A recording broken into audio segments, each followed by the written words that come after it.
ನಮಸ್ಕಾರ, ರಿವ್ಯೂ ಚಾನಲ್ಗೆ ಸ್ವಾಗತ. ನಾನು ಸೌಖ್ಯ ಗಾಂವ್ಕರ್. ಪಶ್ಚಿಮ ಬಂಗಾಳದಲ್ಲಿ ಎಂಥ ಕಾಯ್ದೆ ತಂದಿದ್ದಾರೆ ಗೊತ್ತಾ ಈಗ ಸುವೇಂದು ಅಧಿಕಾರಿ?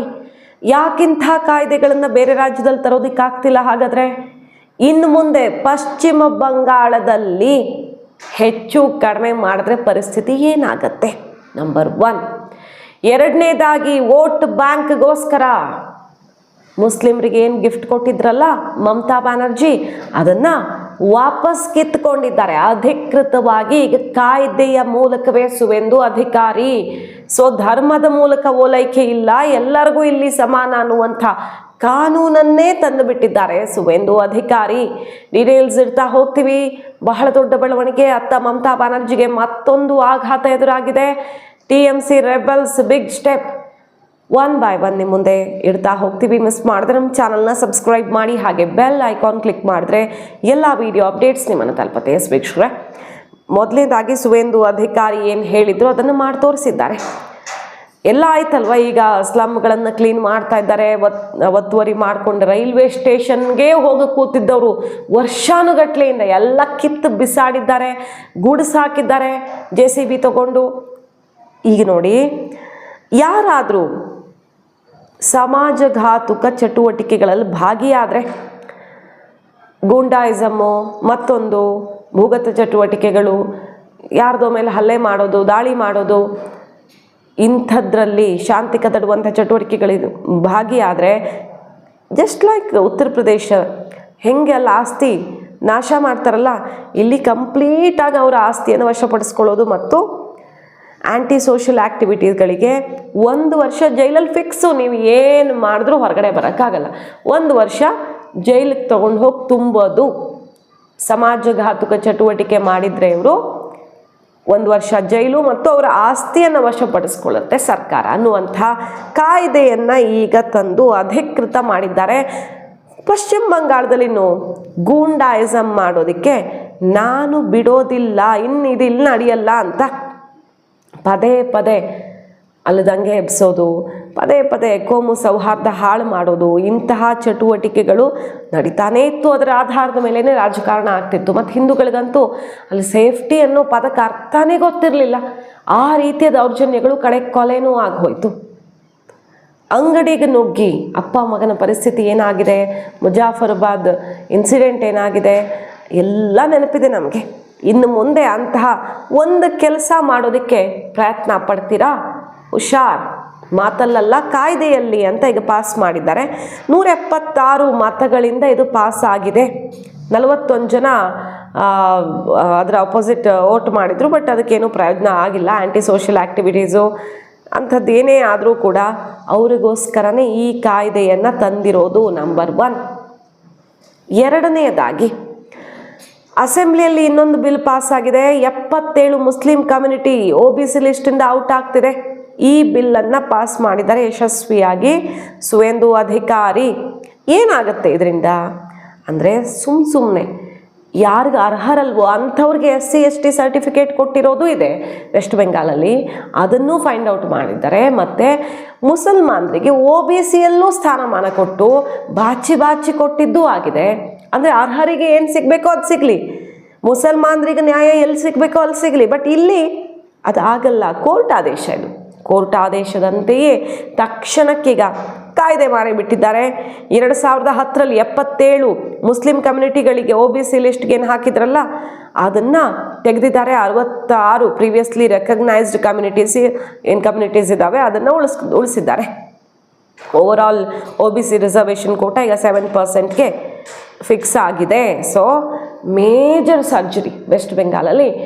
ಒಂದು ಕಮ್ಯುನಿಟಿ ಓಲೈಕೆಗೋಸ್ಕರ ಏನೇನು ಮಾಡ್ತಿದ್ರಲ್ಲ ಅದನ್ನೆಲ್ಲ 2 ತಿಂಗಳಲ್ಲಿ ಈ ಕಾನೂನು, ಈ ನೆಲದ ಕಾನೂನು ಎಲ್ರಿಗೂ ಒಂದೇ, ಈ ನೆಲದಲ್ಲಿ ಎಲ್ಲರೂ ಸಮಾನರು ಮತ್ತು ಎಲ್ಲರಿಗೂ ಒಂದೇ ಕಾನೂನು ಅನ್ನೋದನ್ನು ಫಿಕ್ಸ್ ಮಾಡಿದ್ದಾರೆ. ಅದನ್ನು ದಾಟಿ ಯಾರಾದರೂ ಹೋಗೋದಕ್ಕೆ ಟ್ರೈ ಮಾಡಿದ್ರೆ ಅವ್ರ ಕಥೆ ಅಷ್ಟೇ.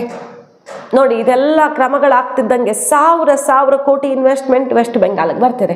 ಯಾಕೆ ಬರ್ತಿರ್ಲಿಲ್ಲ? ವೆಸ್ಟ್ ಬೆಂಗಾಲಲ್ಲಿ ಇದ್ದವರೆಲ್ಲ ಕಾಲ್ ಕಿತ್ಕೊಂಡು ಹೋದ್ರು. ಟಾಟಾ ಮತ್ತೊಬ್ಬರು ವಾಪಸ್ ಕರ್ಕೊಂಡು ಬರ್ತೀವಿ ಅಂತ ಹೇಳಿದರು. ಅದೇ ರೀತಿಯಲ್ಲಿ ಈಗ ಸಾವಿರ ಕೋಟಿ ಇನ್ವೆಸ್ಟ್ಮೆಂಟ್ ಕೇಂದ್ರ ಸರ್ಕಾರದಿಂದ ಫಂಡು, ಎಕ್ಸ್ಪ್ರೆಸ್ ವೇ, ಸಾವಿರಾರು ಕೋಟಿ ಕೈಗಾರಿಕೋದ್ಯಮ, ಉದ್ಯೋಗ ಎಲ್ಲ ಸಿಗತ್ತೆ ಈಗ ವೆಸ್ಟ್ ಬೆಂಗಾಲಲ್ಲಿ. ಕಣ್ಣಿಗೆ ಕಾಣೋ ರೀತಿ, ಕೈಗೆ ಸಿಗುವ ರೀತಿ ಎಲ್ಲವೂ ಸಿಗತ್ತೆ ಜನಕ್ಕೆ. ಧರ್ಮದ ಆಧಾರದಲ್ಲ, ಪ್ರತಿಯೊಬ್ಬರಿಗೂ ಕೂಡ ಸಮಾನವಾದ ನ್ಯಾಯದ ಆಧಾರದಲ್ಲಿ ಅನ್ನೋದನ್ನು ಸುವೇಂದು ಅಧಿಕಾರಿ 2 ತಿಂಗಳಲ್ಲಿ ಖಚಿತಪಡಿಸಿದ್ದಾರೆ. ಇನ್ನು ಮೊನ್ನೆ ಅಷ್ಟೇ ರಿಪೋರ್ಟ್ ನಿಮ್ಮ ಮುಂದೆ ಇಟ್ಟಿದ್ವಿ, UCC ಜಾರಿಗೆ ಬರುತ್ತೆ, ಯೂನಿಫಾರ್ಮ್ ಸಿವಿಲ್ ಕೋಡ್ ಕೂಡ ವೆಸ್ಟ್ ಬೆಂಗಾಲಲ್ಲಿ ಜಾರಿಗೆ ಬರುತ್ತೆ.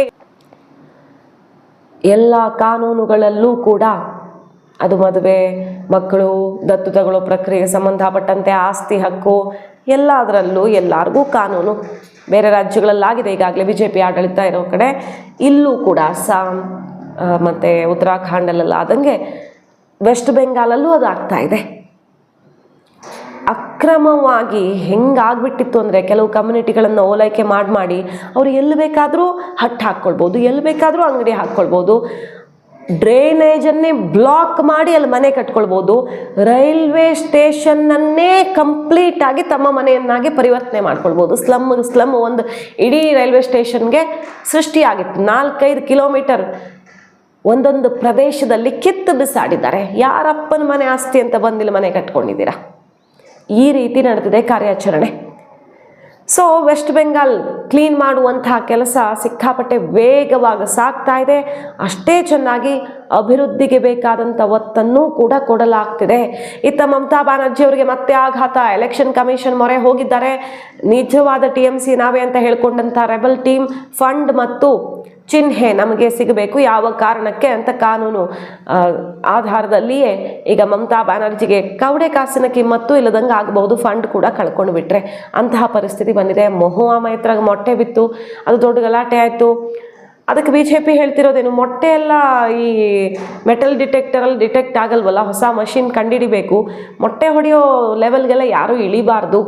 ಅದು ಈ ಪಕ್ಷ ಆ ಪಕ್ಷ ಅನ್ನೋದಿಲ್ಲ, ಯಾರು ಇಳಿಬಾರ್ದು. ಅದು ಹೆಂಗೆ ಹೊಡಿತಾರೋ, ಹೆಂಗೆ ಕಂಡುಹಿಡಿಯೋದು, ಜೇಬಲ್ಲಿ ಇಟ್ಕೊಂಡು ಪಾಪ TMC ಅವರೇ ಬಂದು TMC ಅವ್ರ ಮೇಲೆ ಅಟ್ಯಾಕ್ ಮಾಡಿಕೊಂಡ್ರೆ ಆ ಮೆಟಲ್ ಡಿಟೆಕ್ಟರ್ ಮೊಟ್ಟೆ ಡಿಟೆಕ್ಟ್ ಮಾಡಲ್ವೇ, ಅದಕ್ಕೊಂದು ಹೊಸ ಮಷಿನ್ ಕಂಡಿಡ್ಕೊಂಡು ಬರ್ತೀನಿ ರೀ ಅಂತ BJP ತಿರುಗೇಟ್ ಕೊಟ್ಟಿದೆ.